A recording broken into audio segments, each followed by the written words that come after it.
Welcome to Destination Linux episode 451, the weekly geek out where we get the penguins marching and proprietary nonsense firmly in the rearview mirror. I'm your host, Ryan, joined always by the unstoppable Jill, our vintage tech treasure hunter, animation maestro, and the only person I know who can make a 386 feel like it's still cutting edge. In fact, Jill, I bet you could go even further before the 386 and still make Oh, it yeah. feel cutting edge. Oh, yeah. Yes, I love Absolutely.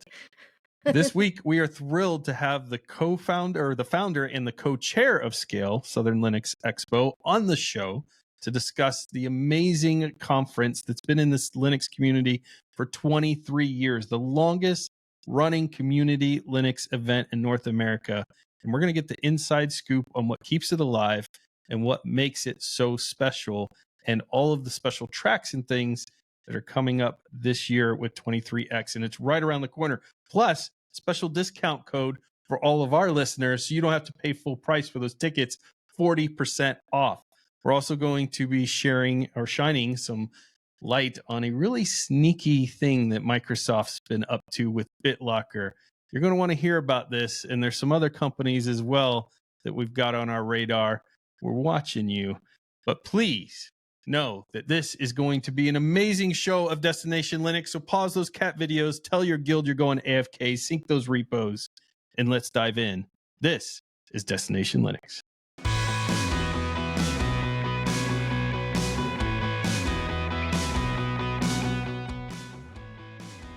So our feedback this week comes from John, who has this to say.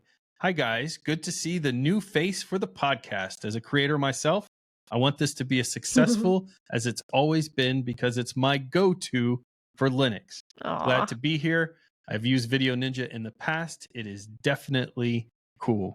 Well, this is the type of message I love seeing. And what's really cool about this message, Jill, is it's one of our first messages that actually came from the Deviant Airwaves website itself. Yay, yes. And the form got to us, which means it worked. You did it right, Jill. It worked. Yes. Were you surprised that it worked, Jill?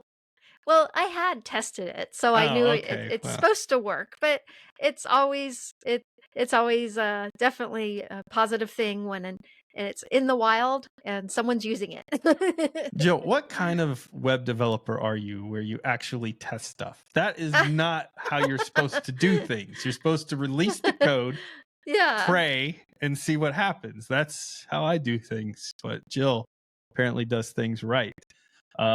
Listen, we're super excited. The feedback we've gotten with Jill and I taking over and starting Deviant Airwaves together has just been phenomenal, to say the least. It's been honestly heartwarming, like the amount of people who have reached out and supporting us and helping us build this out. So thank you. And you are part of the show. So we want your comments. So go to comments at destinationlinux.net. You can send your comments to comments@destinationlinux.net, or go to Deviant Airwaves and use Jill's form. Jill made it.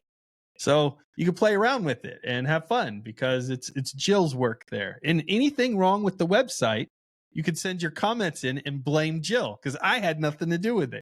Aww. So that's what I like. I get a little escapism there. It's still a work in progress, but I'm pretty proud of it for how quickly I had to put it together. Using open source tools and free. Yes. We essentially tied Jill's hands behind her back, gave her a negative budget, and said, build us a website that can do all the cool things that our other website did, and do it in a week. So that's what I think you did amazing. I love the site. I love the colors. It's got the pink and green, so you got the Dusky and the Jill mix in there. It's quite special to us. And the people who are helping us keep this show going, because there's a lot of expenditures that come up with website hosting, with tools and other things that we're utilizing, is our patrons. So a huge special thanks to our patrons. And we have some new ones this week as well added to the mix. Jill, who do we got? Yeah, so we got Spazzy C, who is listening to us live right now. One of our most loyal listeners ever. Yes. It's actually Spazzy Chris. And we have Jim M. We've got Olivier. We've got Trey. And we got Crayfish. 9853. Now, Crayfish, thank you, but is that your given name? Is Crayfish 9853? That's what I'm thinking.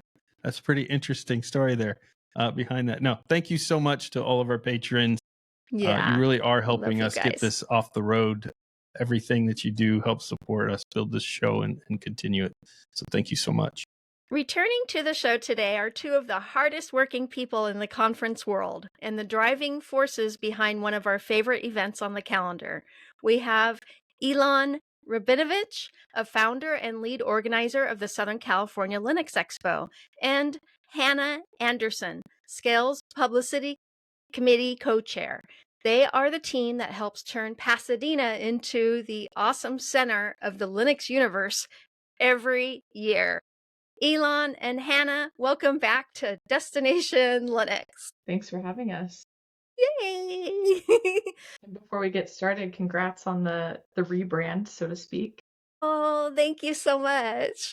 Yeah, it's exciting. Very exciting. Jill's been working hard. Me, on the other hand, I just send Jill a bunch of stuff to do's. Yeah. I just have a whole to do. No, that's not how it's working. Well, hopefully it's 50-50, however you slice and dice it. It is. But congrats on the new stuff. Thank you I love so the much. Too. Yay, deviant airwaves. So you have to do Hannah, the maniacal cackle after too, otherwise. Do the maniacal cackle. Well, we figured it was a nice, instead of using the term hacker, using deviant, is a Hacker little less airwaves known. may get us in trouble with the government if we went with that one. So we figured we don't need to say the G word.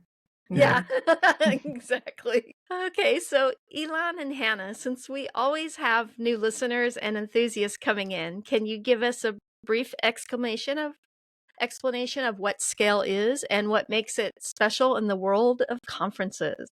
So SCaLE's a conference, a community-run conference that's been in the LA area for about 23 years. I think we skipped, I guess maybe 24. We skipped 1 year in the middle for COVID.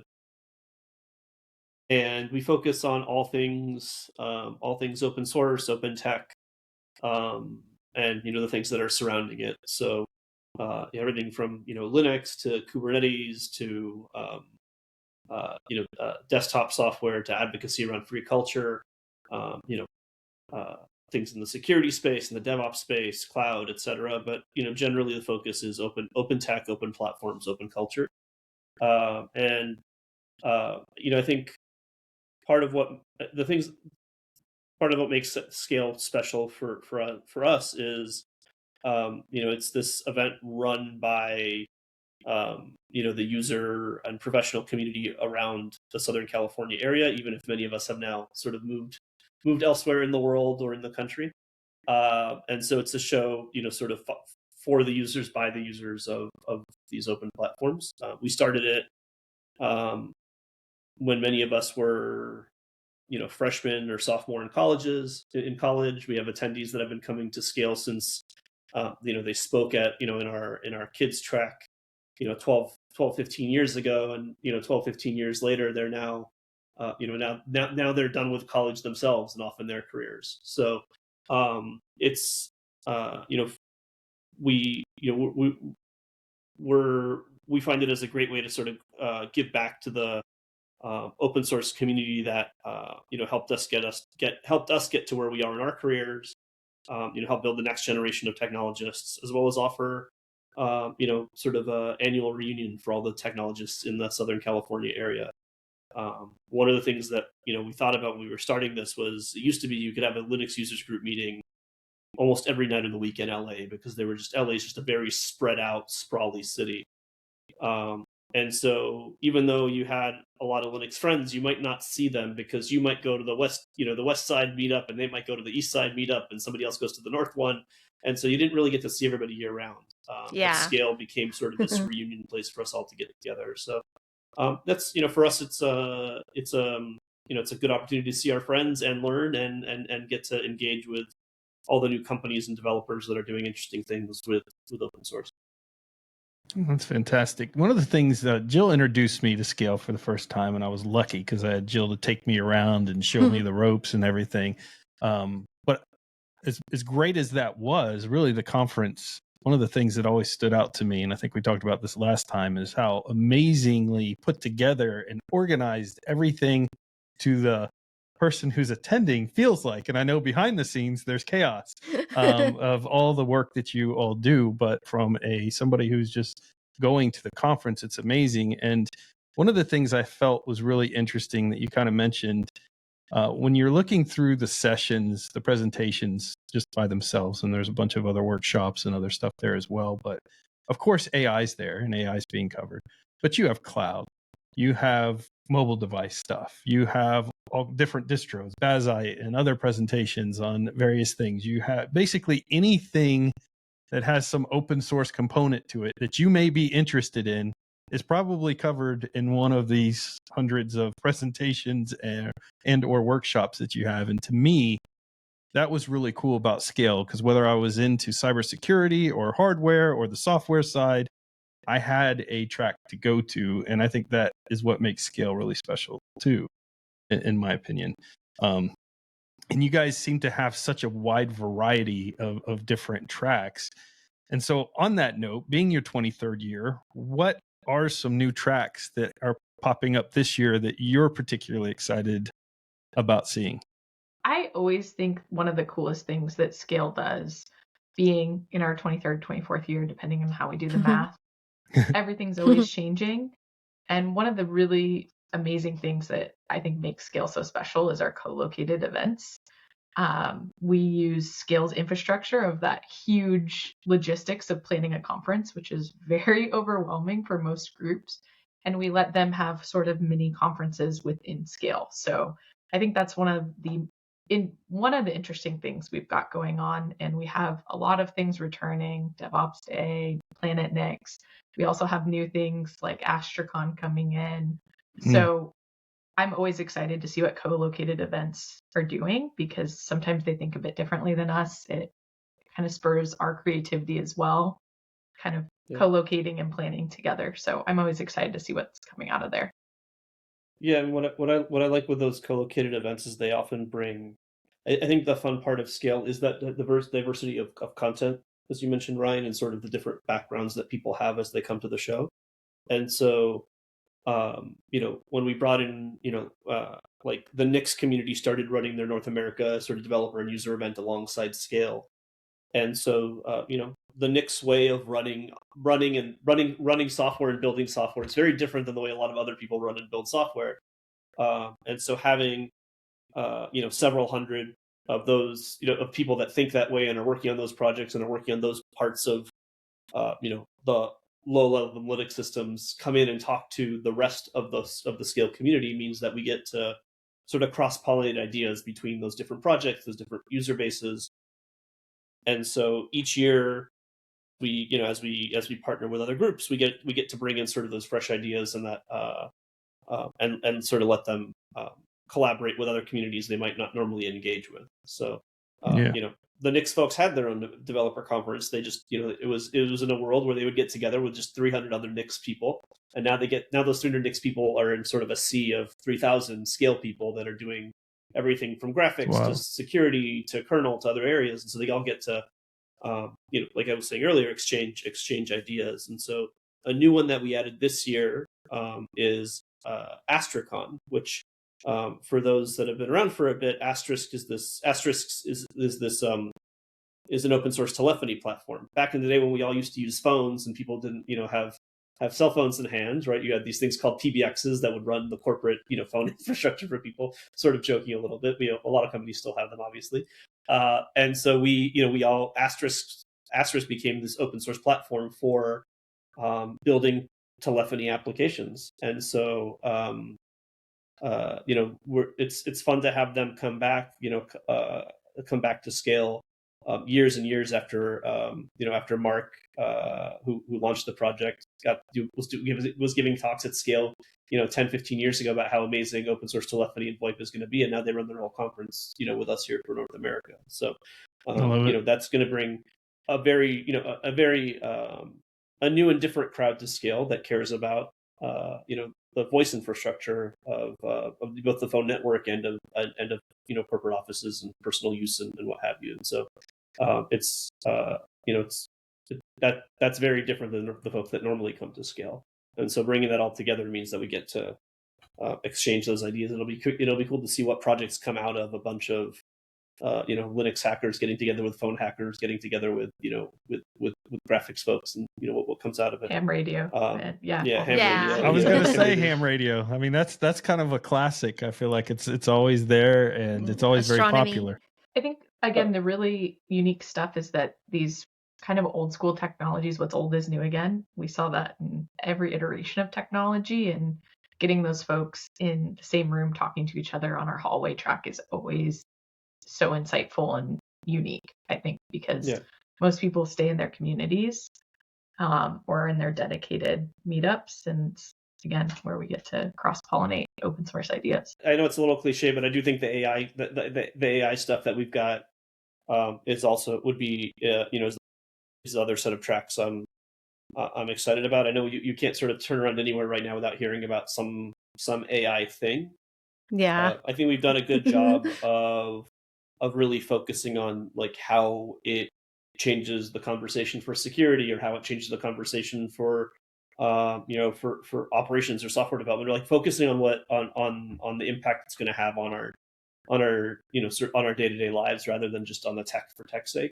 And so you'll see it both in its own track, where people talk about how to do machine learning and how to work with open data sets and with these AI systems, but also throughout the conference. I think you're going to see a lot of that peppered in throughout the other tracks. And so it's. I think this is where AI would actually be interesting for a lot of people who maybe are sick of the commercial AI aspects of being baked into everything, whether it makes sense or not, and be looking at like local models. So for those who are sick of AI, but you're interested in, hey, the technology is cool, I think it could help me, but I have security concerns with it, I have privacy concerns with it. You guys have tracks on, like you said, building your own local models and doing that type of stuff. But also I noticed you had an AI track for teachers.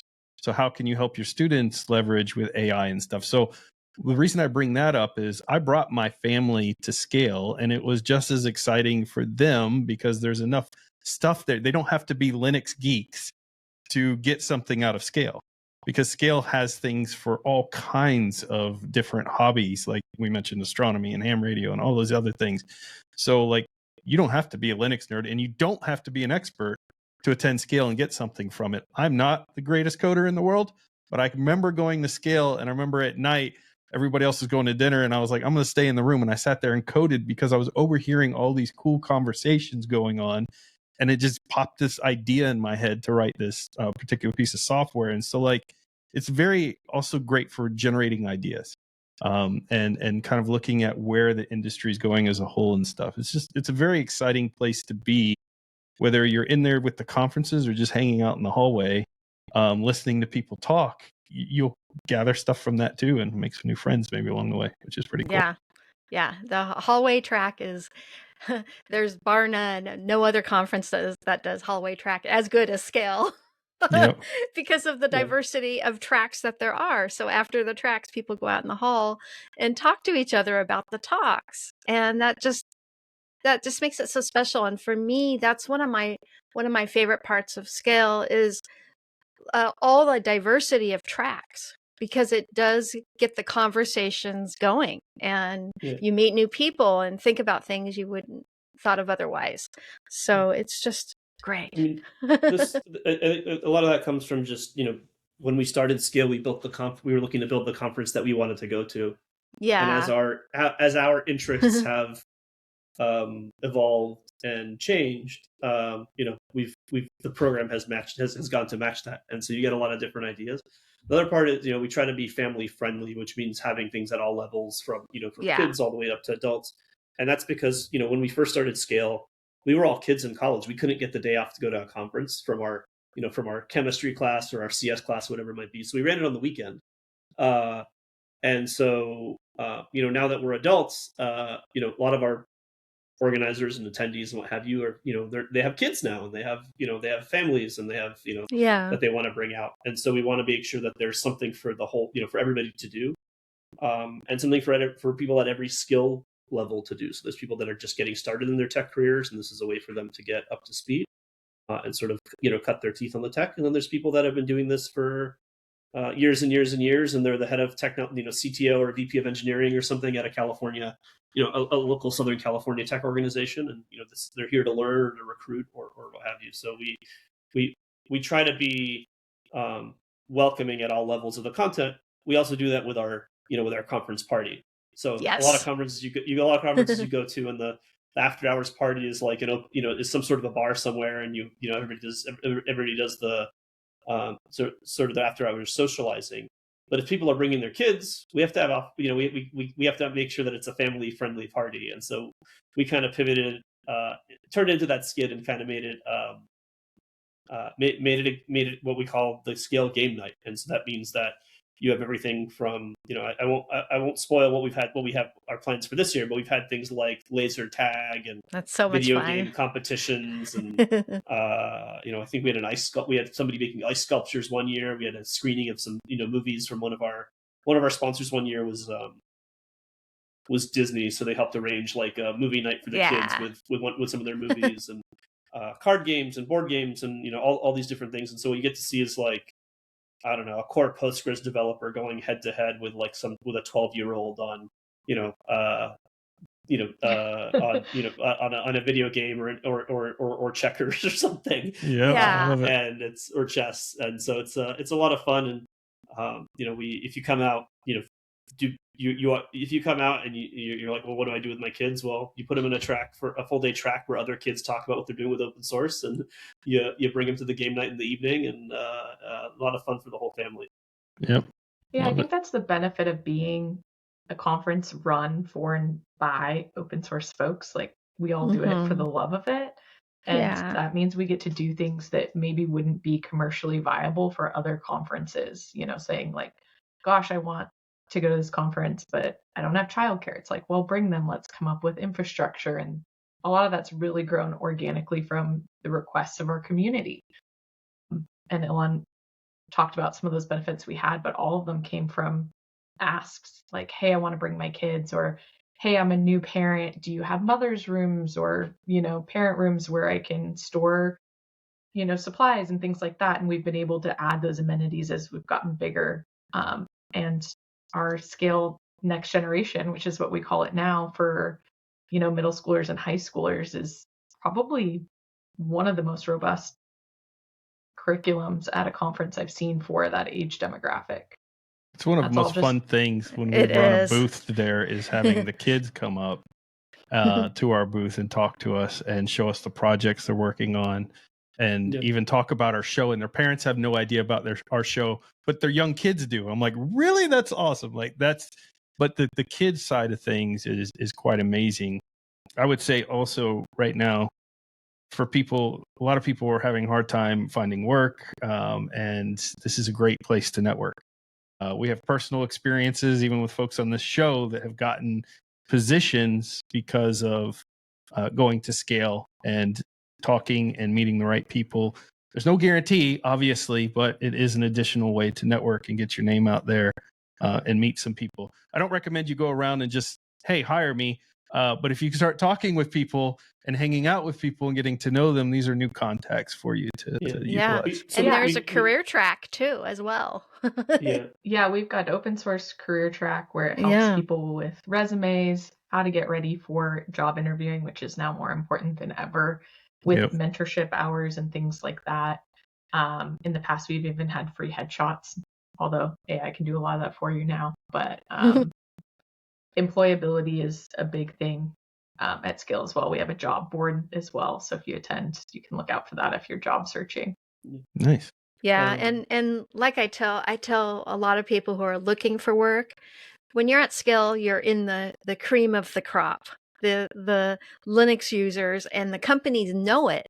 So they headhunt you at SCaLE, not the other way around. You usually don't honestly have to sometimes even give them a resume. They come up to you and say, and say, we are interested in having you work for us, and they notice you, So that's one thing that makes SCaLE special. Yeah, I mean, and some of our sponsors are there specifically to hire, so there's lots of Yeah, good opportunities there. absolutely. One of thinking about your story, Ryan, with kids walking up to booths. We had a sponsor 1 or 2 years ago that said to me like, these kids were asking me all these technical questions. I didn't really understand, how that might be relevant to my company. And then I realized their dad is like the CIO of some large company standing right behind there. He's also listening and taking notes, or their mom or whomever. So it's Great. I think the fun thing about SCaLE is like, a lot of times you go to these conferences, everybody's on their guard. Like somebody's trying to sell me something. This is one where you get to catch them in catch everybody in their downtime when they're ready to talk, they're ready to have conversations, they're ready to learn. Love it. Both between attendees and with our exhibitors and sponsors. So, Yeah, it's awesome. It's been such a joy to see the kids that have grown up at SCaLE. And, once upon a time, several of them in the past had volunteered for us at our Linux Chick-fil-A booth. And now to see them grown up in the working world, getting open source jobs, it's just amazing. And it makes me feel old, but Jill, we haven't grown up. I mean, Elon said that earlier. Now that we're adults, I'm like, speak for yourself. yeah. I'm still a child, man. But At I'm heart. still close friends with all those kids, and they're Yeah. part of our group, So it's just Well, that's it's also part how of we keep SCaLE. open source alive is Exactly. preaching the benefits of it to new generations. If Yeah. we just keep the same communities we've always had that look the same, open source gets smaller and smaller every year, and we really 100%. take an expansive approach to that. And Yeah. it's sometimes quite hard, especially when everything's online, to figure out how to get involved in communities, how to be involved in an open source community. That's quite intimidating. I think SCaLE's a great opportunity for that to be more approachable. We see so many people get involved with open source projects or new projects for the first time because they feel like they have a foot in the door and a path forward. I mean, in the post-COVID world, a lot of people have sort of gotten used to being in their bunkers and not coming out into into seeing other people. And so I think that's that's something we want to bring everybody back out of their shells again, and sort of it's a different thing when you're with people, when you get to hang out with people in person. Yeah. Yeah. Yeah, so you both see the expo from the inside out, which is a very unique perspective. If you could sneak away from your organizer duties for just 1 hour, Elon or Hannah, which specific session or hallway track activity would be at the top of your must-see list this year? Because it's hard for you because you're working the convention, it's hard to attend the events. Yeah, I think the great thing about it being volunteer, we all try to carve out time to see some of the content. It makes us, Yeah. that's why we plan it. We like seeing it. I'm personally really excited for Cindy Cohn's keynote on Saturday from the EFF. Cool. Yes. I'm a huge fan of them. I think Yes, anyone me too. who's listening would be not shocked by that statement. I think they're doing great things, and I'm really excited to hear her perspective on what's going on and how they're approaching things, especially in this current day and age. And, what can we expect from them going forward? I think that one's going to be a great keynote. Yeah, I think she's going to get, spend some time touching on what we all could do as well to keep sort of technology free and accessible and privacy protecting in this world where everything's online and all our data is shared. So I'm excited to see that. I think she said this is like she spent 25 or 30 years, in her career working on privacy. So she'll be a fun one to get. I always like our closing keynotes as well. We've kind of built a tradition, came up with a tradition of bringing in sort of computer science heroes or Unix heroes from people that have been working on all the tech we use, that we build our careers on. And so this year we've got Professor Doug Comer, coming out. His work was sort of foundational in how the basics of TCP/IP and sort of internet connectivity came together at the start. And so I'm looking forward to hearing sort of his take on both the history of it all and sort of Mm-hmm.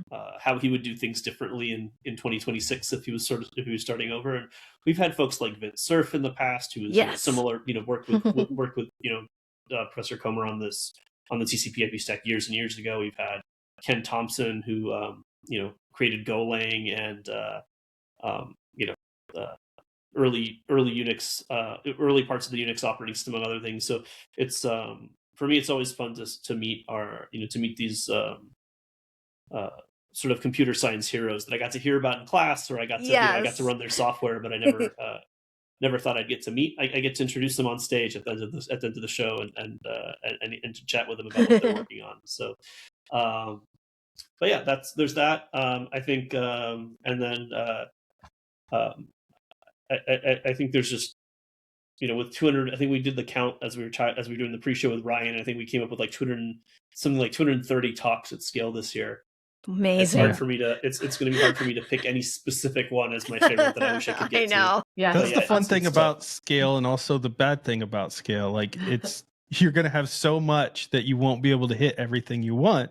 But the great thing is you'll always have something to do too. So, and there's always fallback because there's so much. Yeah, so. The shameless plug there, like Ilan mentioned all these computer science heroes we've had in the past. You're like, oh my gosh, I can't believe I missed them. Or Ryan, like you're saying, there's so many conflicting talks.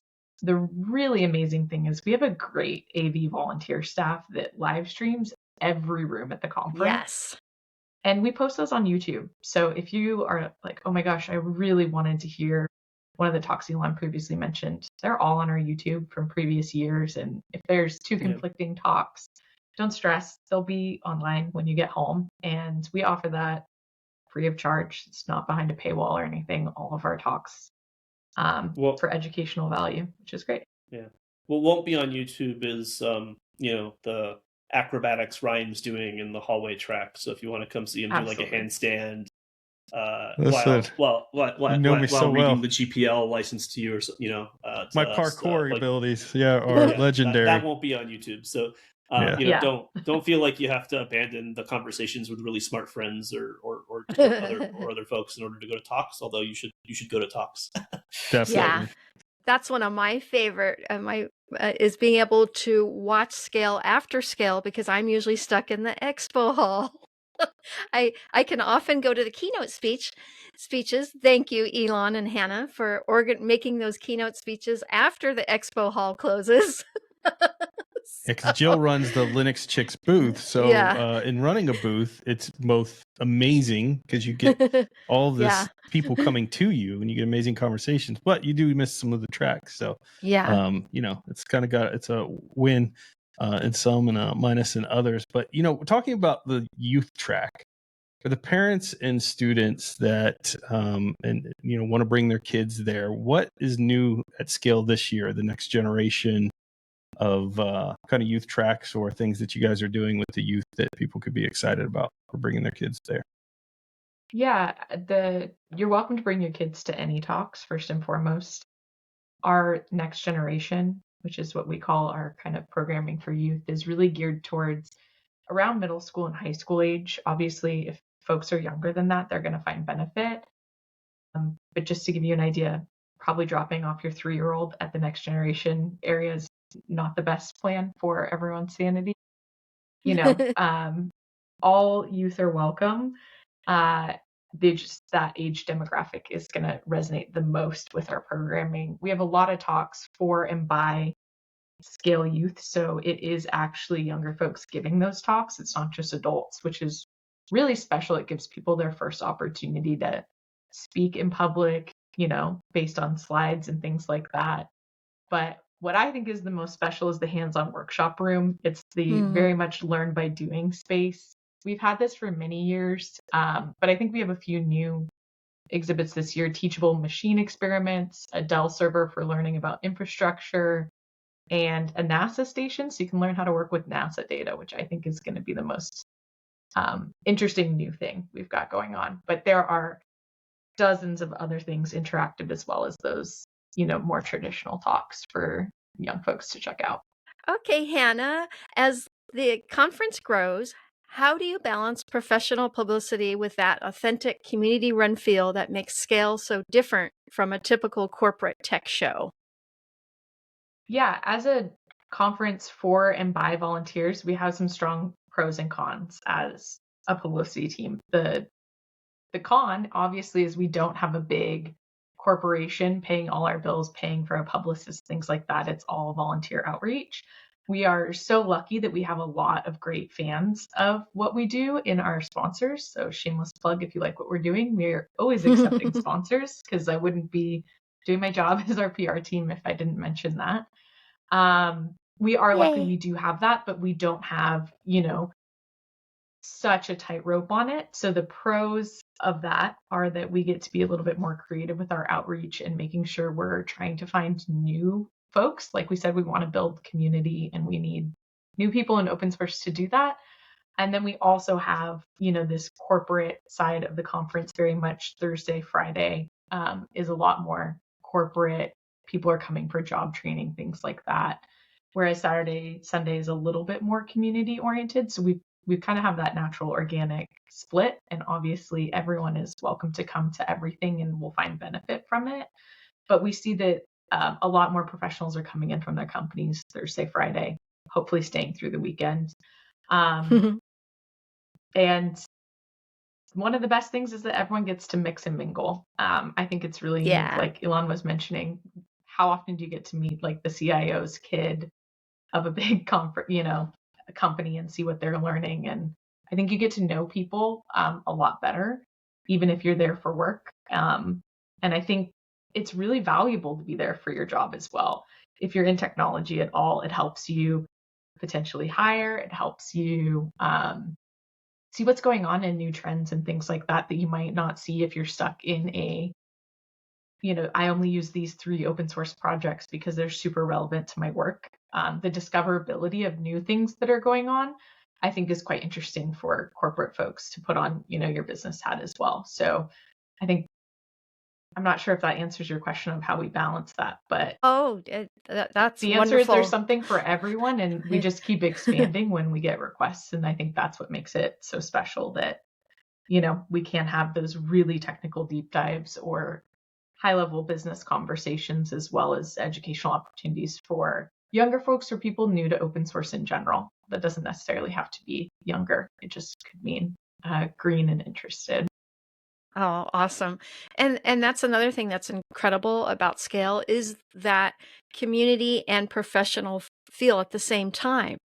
Even though it's a huge convention, you don't feel like it's a huge convention because you have, so many people of similar interests you're talking with, and you get to mingle with people that are users and then people that work in the industry. So that makes it so special.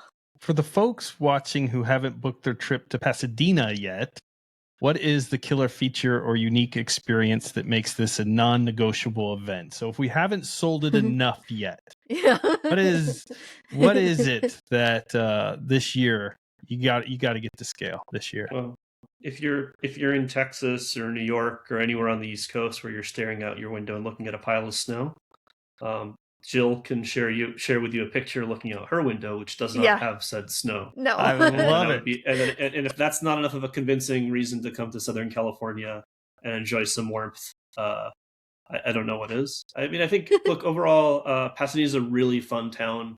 It is. I think when you come out to SCaLE, you get to see both all the tech that's happening at SCaLE, but you also get to explore a city who's built, their whole community is sort of built around arts and technology. You have JPL just down the street, where all the fun science things go down.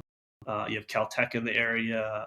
It's a great area, and it's an area that's recovering from some devastating fires that were just a year ago. The town was ablaze. So I think it's a good opportunity both to come meet open source friends and learn about a bunch of tech, but also to help help support a community that's been a home away from home for us for the last decade or more. And to support a bunch of local businesses, local communities that that were really, again, struggling a year ago as the fires ravaged through. Yeah, I think you just can't beat meeting up with open source people in person in a fun, warm, not snowy environment, like you once said.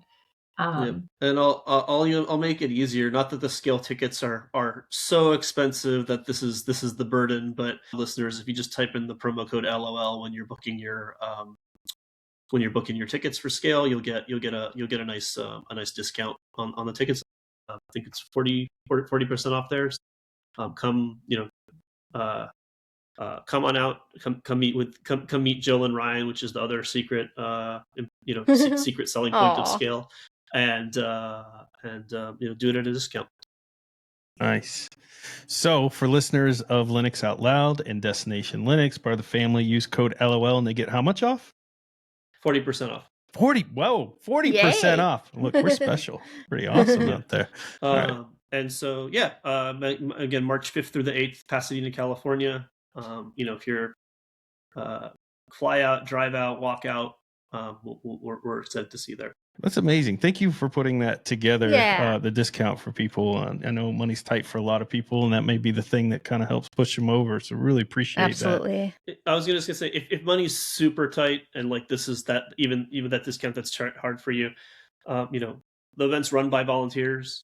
People power is very important for us. So just drop us a note on the contact form on the website. Let us know you want to help out, and we want to make sure everybody can attend regardless of financial ability. And there is likely something that you can help us do, whether it's intros some of those speakers that you think are heroes too, or help with expo hall setup or something. We'll put you to work.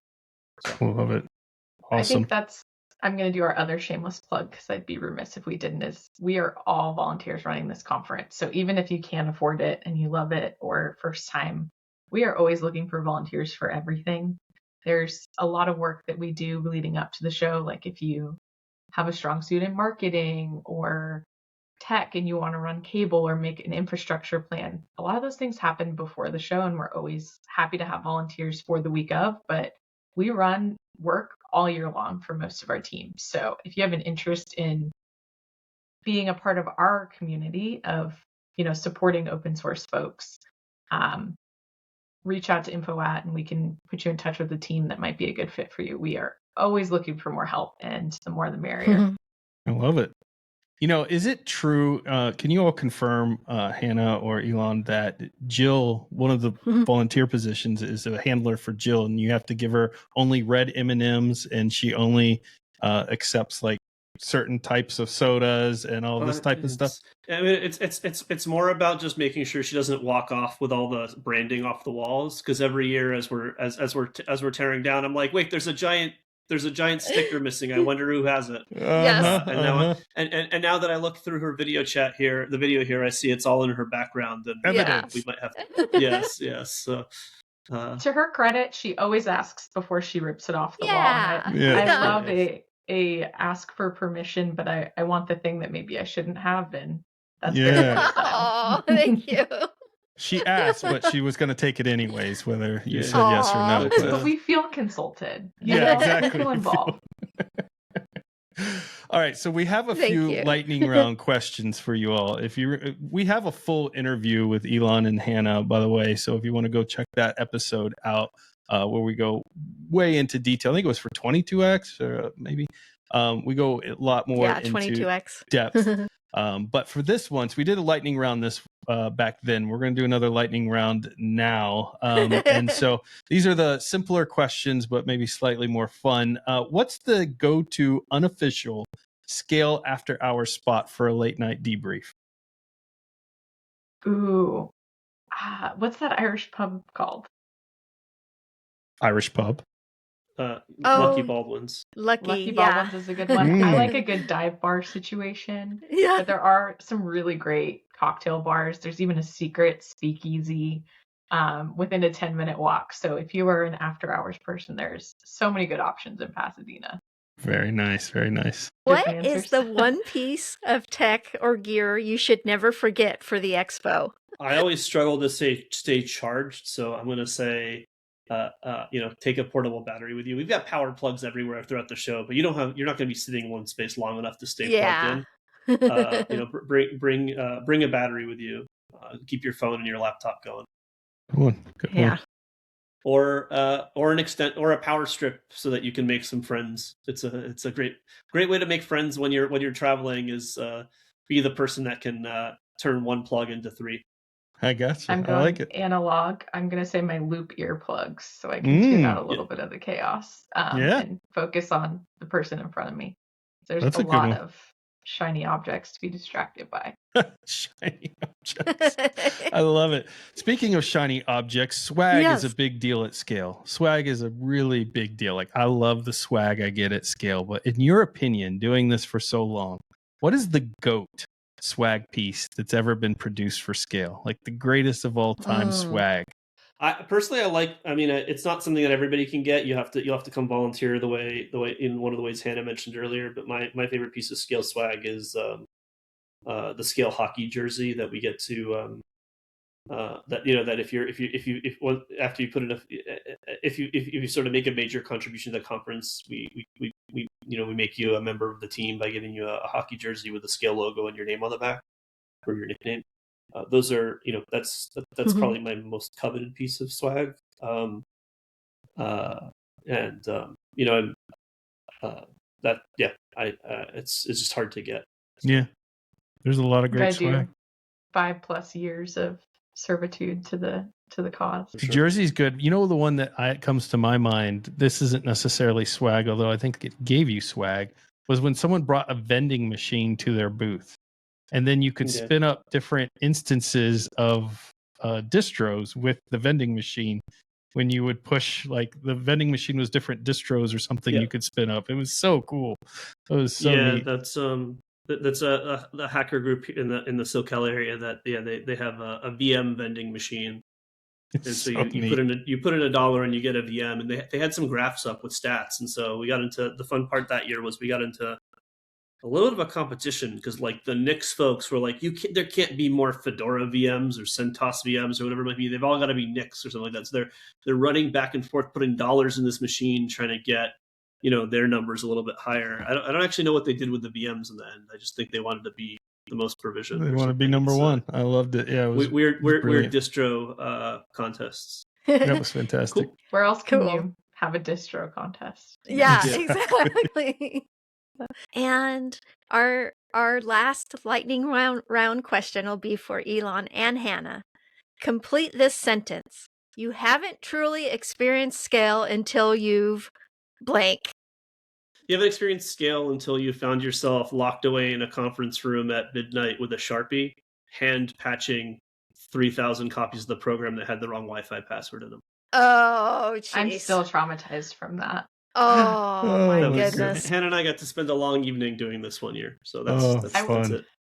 My answer, I'm going to go with something slightly less traumatizing, but traumatizing, which is you wake up or you're having a really fun time at game night on Saturday until you realize that it's daylight savings and you have 1 hour less sleep than you thought, which happens to us many years. Those are all good ones there. SCaLE's amazing. If you can't tell, they're passionate about SCaLE because they love it as much as everyone who's attended loves it.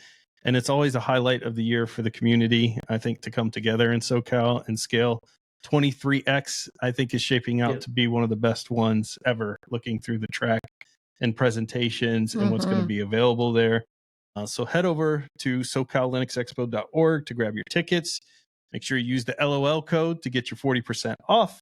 And thank you so much again for doing that. And check out the schedule, book your stay, get things ready because you're going to have a ton of fun. And you're going to need a vacation after your vacation. So plan a couple extra days before you go back to work because there's a lot going on there. So Ilan, Hannah, thank you for everything truly that you do for the community, for putting this together. This is no easy feat. To us, we go there, it looks magical. To you all, you're running around fixing all the stuff that we don't see. So appreciate that so much. And we can't wait to see you there. See you in a few few weeks. Being big fans of us. I can't wait to go to my favorite long weekend of the year. Yep, it's going to be awesome. And see you guys. Right. And talk to Hannah and Ilan. Yeah, for sure. We're there all weekend. Cool. So, Jill, this week I was going through the news. I was perusing the news, which I try not to do very often because honestly, it's freaking depressing. But I was perusing the news and I noticed this article about Microsoft, and it was specifically about their BitLocker. Before I Boy. get into the specifics, a little bit of a tease there. One of the things that's really interesting that is why I wanted to bring this topic to the show is there are myriads of companies out there taking advantage of people who just want privacy. And Yeah. one of the standout industries that I think when you think about companies that take advantage of people who just want privacy is the ones that do VPN services. Yeah. Many of them prey on the ignorance of people to make them think that they're protecting their data from ISPs when in fact they're just giving it to someone else who probably will do far worse things with it than your ISP would do with it. So that is one of the industries that I think about when I think about abuse of privacy. And that's one Yeah. of the reasons why we've kind of kept them off the show from sponsors, because we have a lot of VPNs that ask to sponsor us. It's one of the easiest things to get a sponsor for, but there's so many that are not trustworthy out there. I don't know. Jill, do you use a VPN at all? No. I haven't in a long. I mean, I did years ago, and when I did, I just did it through my modem Okay. and my router. But Is that during your hacking years when you yeah. were known as Burn the World Down 24? Yeah. Okay. All right. But I have other ways of using a VPN when I'm out and about. So because there are other ways you can do it. You don't have to use these services. Yeah, I mean, DigitalOcean, you could go launch Yeah. a service there. You could kind of utilize your own VPN service from there. So you don't have Absolutely. to go through one of these companies. You obviously could do your own. You could set one up to your home. There's lots of things there, but there are good VPNs. Don't get me wrong. Yes. Mulvad is one of the Mulvad's top great. ones. I have an entire video Proton. that goes through actual trustworthy companies that have had court cases where they were unable to turn over anything because they literally didn't log anything. So there are a few really trustworthy ones, but it is an industry where it's full of a lot of people pretending that they want to give you privacy, but they're not really. And then encryption is another industry where companies are constantly trying to get users to believe that their information is safe. I think about apps like WhatsApp, and maybe even slightly not as much as WhatsApp, but Telegram's in there as well in a way. Because a lot of these companies kind of claim or advertise that they're end-to-end encrypted, but there's caveats to their encryption. In WhatsApp's case, they're currently under a lawsuit that claims Meta employees could actually see everything that was happening in WhatsApp, which a lot of us were like, it's Meta. How much can you trust Facebook with your data? And so not a huge surprise to me, but I know WhatsApp is very popular in other countries outside the US. I mean, it's not popular here, but I know in like other countries, it's one of the primary messaging ways due to costs of telecom and other stuff out there. So very interesting, because I would never have trusted WhatsApp encryption to begin with. But they did like to claim to everybody that they were fully end-to-end encrypted. So, Yeah. You got to take it for what it's worth. And then in Telegram, there is encryption, but it's only if it's explicitly enabled with secret chats. Yes. The reason why I put Telegram in here isn't necessarily because I put them in the same category as WhatsApp, but a lot of people I've talked to are like, you should use Telegram. It's end-to-end encrypted.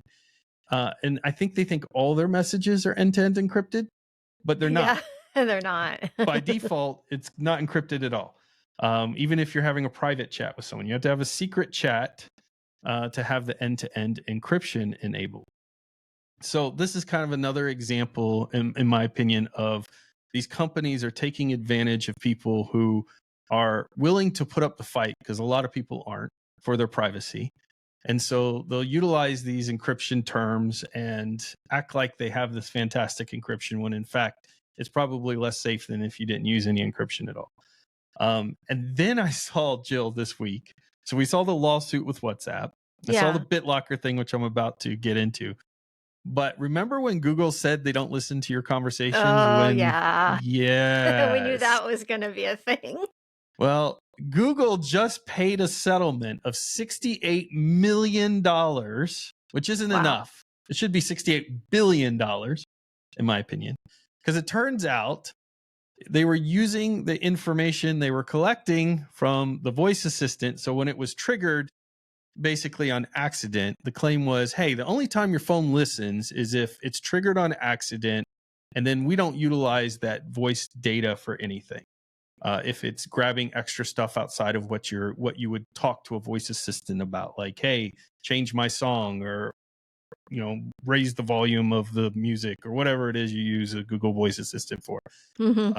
That's what they would keep in log and nothing else. Yeah. So it turns out that the phone would, anytime it would trigger and listen to your conversation, that not only was it recording it, but in this lawsuit that they settled on, it also claimed that they were using the information to create targeted ads with that data as well. Tell me that's not sleazy, Jill. That is so raw dog sleazy. I never use it for that reason. I knew it's just a privacy nightmare, and don't use it. It's so frustrating, because as somebody who is trying to fight the fight for privacy and security, I see so many people who have given up in comments where they'll say, anybody who believes there's any kind of privacy at all is mistaken. There's no such thing, or they already have my data anyways, and all of these arguments. And I understand where they're coming from at this point, because even the companies that come out there and say, hey, we're doing XYZ, aren't really doing XYZ. They're doing the exact opposite. They're just using it. It's almost like that open source washing that we saw as well, where companies will say, oh, we're open source, but then you find out they're really not open source at all, or only a small portion of their code is open source, or they just use it as a marketing scheme now. They're not actually providing this. And I think that's just so dirty, because think about it this way. They had to pay $68 million settlement. How much money do you think they made off of that information? I bet you, Jill, is a lot more than $68 million. Billions? Yeah. Certainly more than 68 million. Yeah. When you think about all the ads and everything that they're selling, several billion, because that's what gosh. Google's bread and butter is. So it's the majority of their profit. Exactly. Apple definitely has an advertising wing, but it's not the majority of their profit. Majority of their profit comes from hardware. Yeah. And with Google, it's all about the ads. It's all about the ads for them, and some cloud in there as well, but mostly ads. This is just kind of just painting a picture here of how bad it's gotten. And this is why we need organizations like EFF, which are going to be at SoCal. And I'm very excited to hear their keynote, because companies like EFF can hold these corporations at least a little bit accountable. Although I don't know if anybody can wrangle them in at this point, because it's just so out of control. Yeah. Going back to the BitLocker thing. So for those not familiar, if you use Windows Pro Edition, then you have the privilege of using Microsoft's disk encryption tool. If you just have the home editions of Microsoft, you don't get to use it. Too bad. Stop being cheap. That's basically their message to everybody there. But if you have the Pro Edition, you get BitLocker. And what BitLocker allows you to do is to encrypt your data that's on your system. And so a lot of people think encryption, again, we're talking about these companies kind of misleading, so I must be completely safe. All of my data on my hard drive has now been hardened. My system's been hardened. In fact, many corporations utilize BitLocker for their Windows machines for their employees. One of the things they do is they go in, they run BitLocker, they harden it, they encrypt it, and everything's safe. However, in the news this week, it came out that it's been leaked that Microsoft has been handing over the keys to the encrypted systems to the FBI. So the key to encryption, Jill, is that you're the only one with the key. Yeah. Yes. Right? And so other people can't decrypt your system. Yeah. But Windows has the keys to your encrypted system and hands them over. How do they have the keys? It's in the cloud. It's in the cloud. Yes. Like everything else.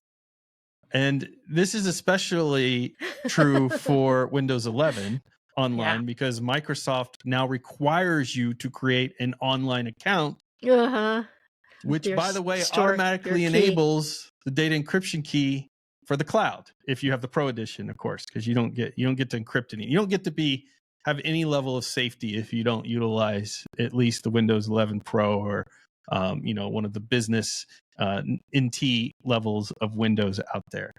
In the Linux world, in comparison, Jill, we have something called Lux. Amazing. And yes. Is Lux, can Windows or anybody else, can any Ubuntu or Fedora or anybody store your encryption key, Jill? Nope. Nope. Doesn't happen. It's local. It's all local. Yeah. In Windows, you do have the option. It's default to the cloud, but you do have the option. If it's not pre-installed, it's not already set up for you, because I've purchased machines, laptops that had the Pro Edition of Windows, and that BitLocker was already set up and automatically stored the keys in the cloud.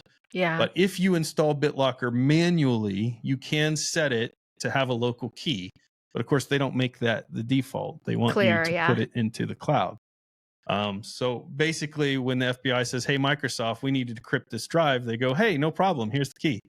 And of course, if hackers get a hold of your Microsoft account, they can sell all your keys for every machine you've ever registered with Microsoft, because this is just so scary. This is insane.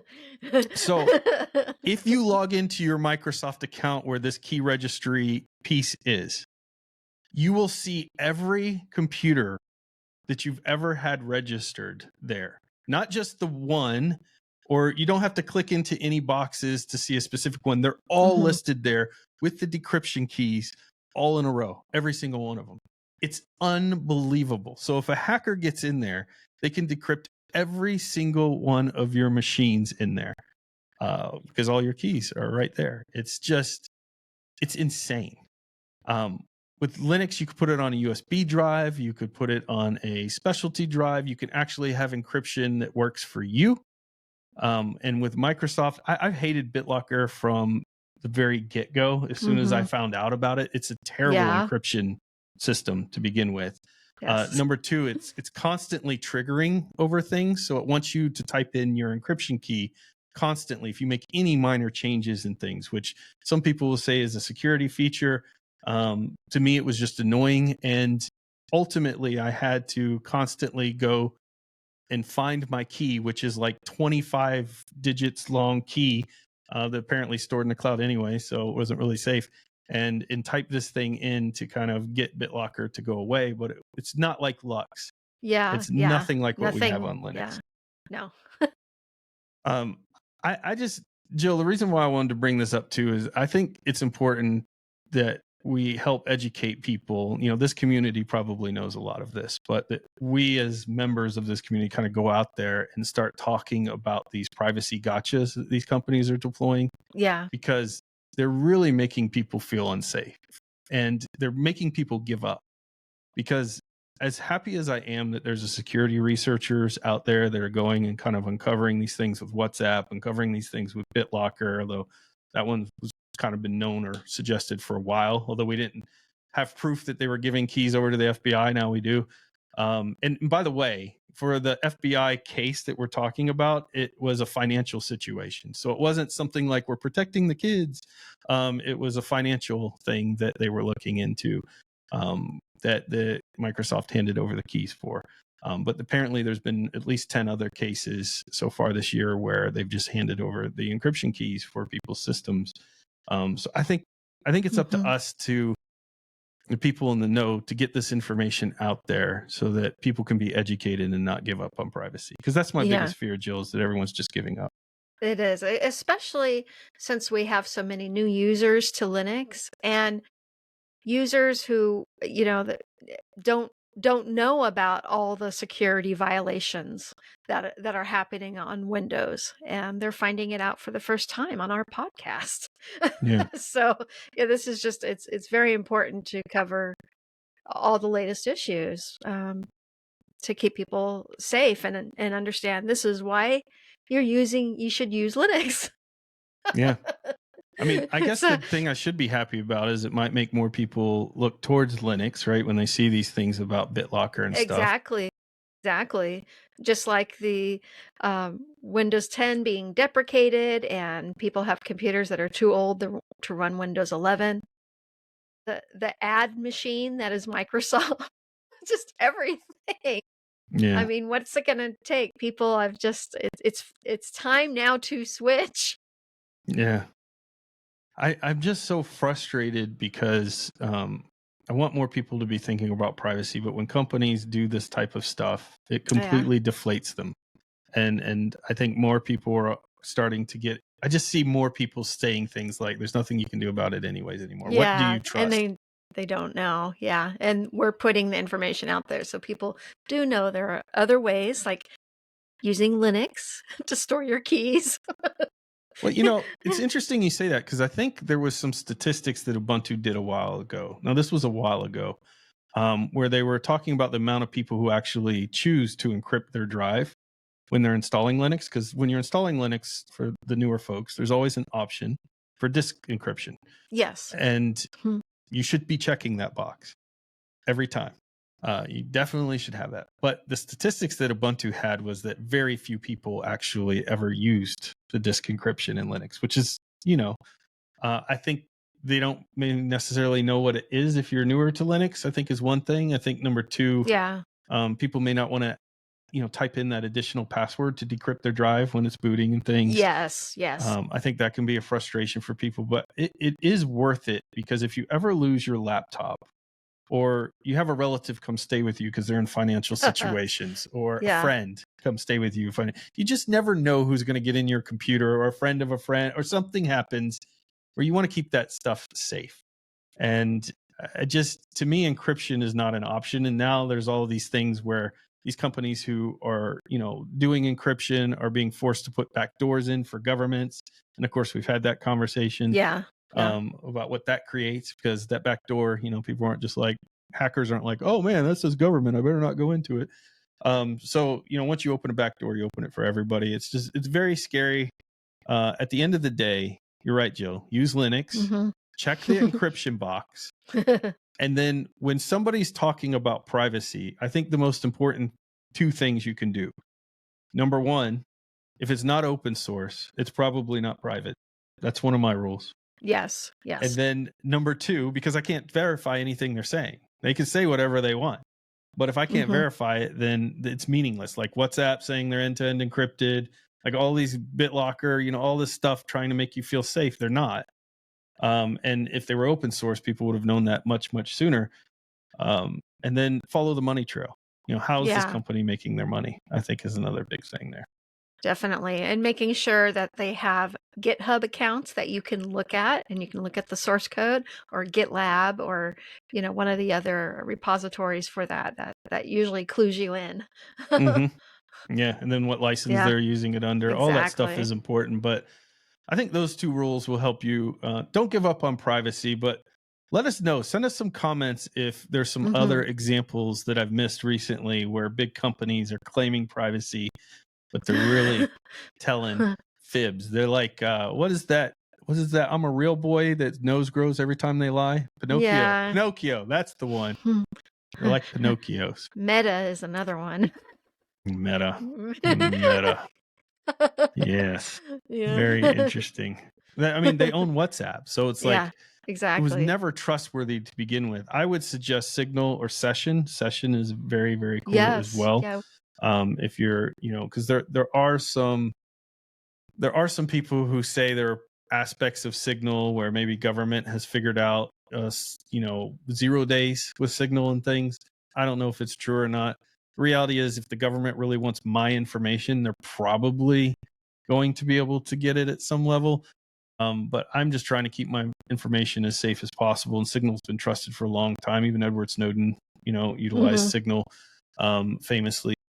But Session's another alternative to check out. And they're both doing some really cool things. Even Signal has like communities now that they're building out. So it might even be a future hangout spot for us, Jill. You know, who knows? Oh. You know, all kinds of cool stuff you can do with that. So that's it. That's the end of our show, because we had a long interview today with the amazing SCaLE folks. So we've got that topic in, but we've got all kinds of extra topics we have for next week that we're going to bring to you. And Jill has something very special in gaming.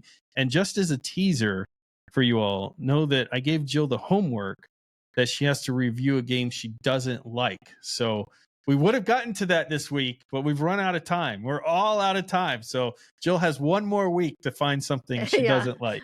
So there you go.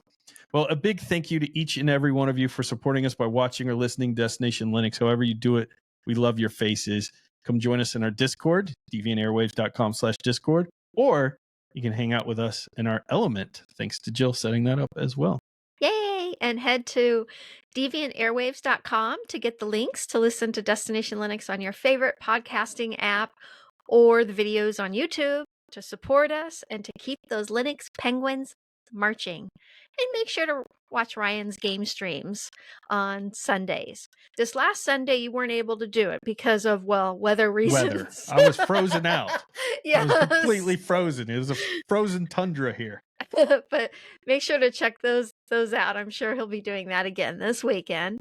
And also check out his YouTube channel for his latest video, The End of the Firewall, Rise of the Agentic AI Hacker. That's a really good one. Kind of fits with what we were talking about here today perfectly as well. Exactly. Yeah. And a big thank you and shout out to all of our patrons. Thank you so much for your support. Go to patreon.com/Destination Linux.